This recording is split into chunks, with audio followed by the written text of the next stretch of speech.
All right, 93.3 WMMR, Matt Cord. I love saying this. We're backstage with 3 Days Grace. We have Adam and Neil and Brad and Barry. How you guys doing? Good, man. Good. What's happening? Welcome to the United States of America. Thanks. Thanks. We've been here for a while. Yeah. How long? Yeah. About a decade or so. Yeah. Well, you always hear you're from Ontario. We're from Toronto, Ontario. Okay. Yeah. But we've been in the States now for the last 4 months. Okay. 4 or 5 months, yeah. But do you have dual citizenships? No. No. We just have work visas. Yeah. Okay. What is that, a work visa? Like after a while you have to go back home? No, you just have to renew it. You don't really have to go back home. I mean, we could stay down here as long as we need to. We just have to renew our work visas every once in a while. Right. Once a year, I believe. Yeah. Were you guys more established in Canada and then you decided, all right, let's come down to the States? No. I mean, when we first started, when we first signed a record deal, we signed a record deal out of the States, you Right. know, and we started touring down here, basically, you know, first. But do you get lumped into all those other Canadian bands? No, I lumped in, and I mean, yeah. Lumped in is just I don't know, someone's perception, I guess. That, Right. You know, just because we talk funny or something. But I don't hear the accent at all. There's a lot of Canadian bands that don't make it down here, and we're lucky enough to not be lumped into that Chris de category. Burgh, Yeah. right? I'm sorry? I just threw a name out there, Chris de Burgh. No, he's from Ireland or something. Oh, okay. I always thought he was Canadian. Close. No. It was close. Hey, but thanks for doing this barbecue. You guys did one before for us, didn't you? Yeah, I think we have. I think we've been here before. Maybe 2 or 3 years ago? Yeah, probably a few years ago. Do you remember anything from we that have day? we have damaged short-term memories. Yeah, you're talking to the leader of that.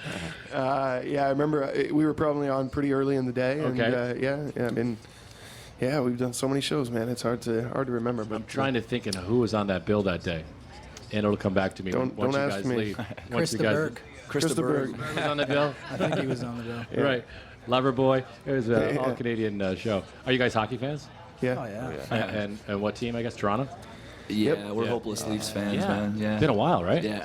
Yeah. This- I 67. can see where this is going to go. No. I'm just saying, all you got to say on stage is something about the Flyers, and they'll go Yeah, crazy. yeah, I mean, this town is ready to explode. Yeah. They're one victory away from the They're a Stanley tough Cup team. Finals. They're a really tough team, man. Like, I mean, I think Montreal got a rude awakening because just their style of play is different. They don't Yeah. give much room at all to do anything. Yeah, it's a lot of Strong pressure team. and stuff Yeah. like that. Gritty. Yeah.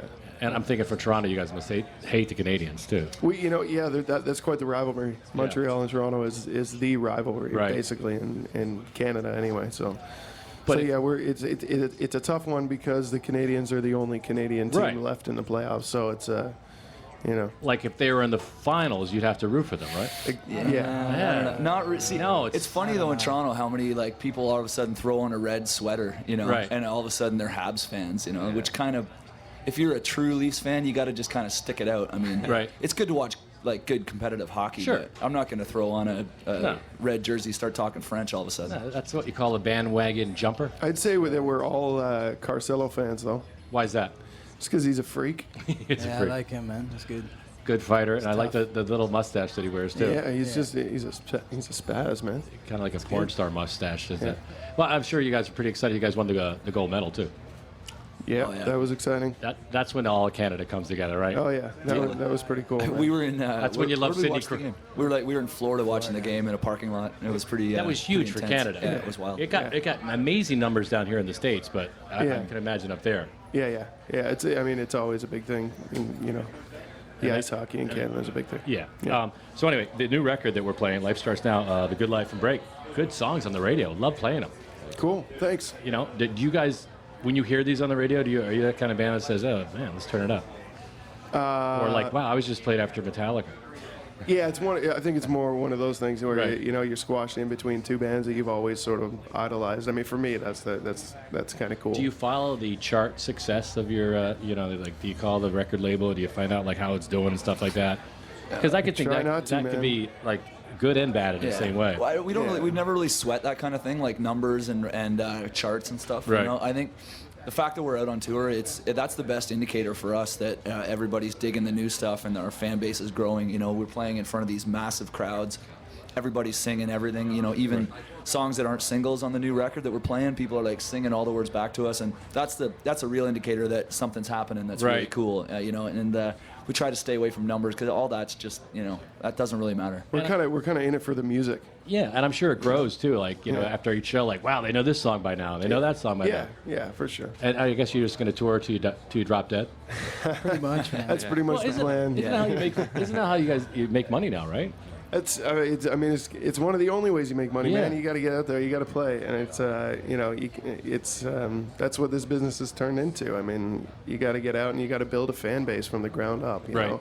And we did that. We were lucky enough that when we first started, we did that. We knew that we had to do that, and we've been touring.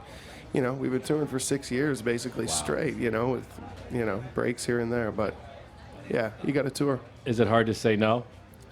Well, it's the best part of the day is getting up on stage and killing it in front of people. I think, especially 2010, I think there's a lot of bands and artists that have been fooled into thinking that there's some shortcut to the top, Right. And I think like things like American Idol, that just fuels that people think that like the overnight success thing can happen, but horrible show for you. It's not true. I think like Adam said, it's from the ground up. It's realizing that the best way to build a solid fan base, fans that you can count on, by coming to their town over and over again and like really delivering live and showing people that you're a real rock band that can get up and take it to the next level. So there's a lot of bands that really can't play their instruments, so if you can, you're one up already. I know as a DJ, I get people come up to me all the time. They give me their CDs, and do you guys get that all the time too? Like, hey, we're in a new band, and here's our Yeah.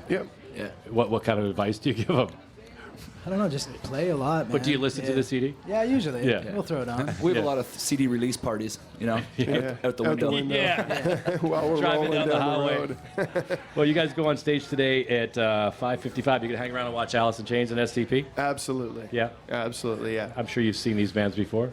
We actually had a chance to play with STP back up in Canada, a few months ago, and it was amazing, man. Yeah. An incredible show, and we played with Alice in Chains not too long ago as well. So, and it's cool. They're both bands that we grew up listening to, sure. and so they've been huge influences on us. So we'll be watching. Williams stepped in and done a pretty good job for Lane, wouldn't you say? I would say so. man. I would say so. Big shoes to fill, and he's doing a great job doing it. And they pointed out today that he's been doing it for 4 years. Everyone keeps saying like the new guy. I'm like, 4 years? You forget about that. Yeah.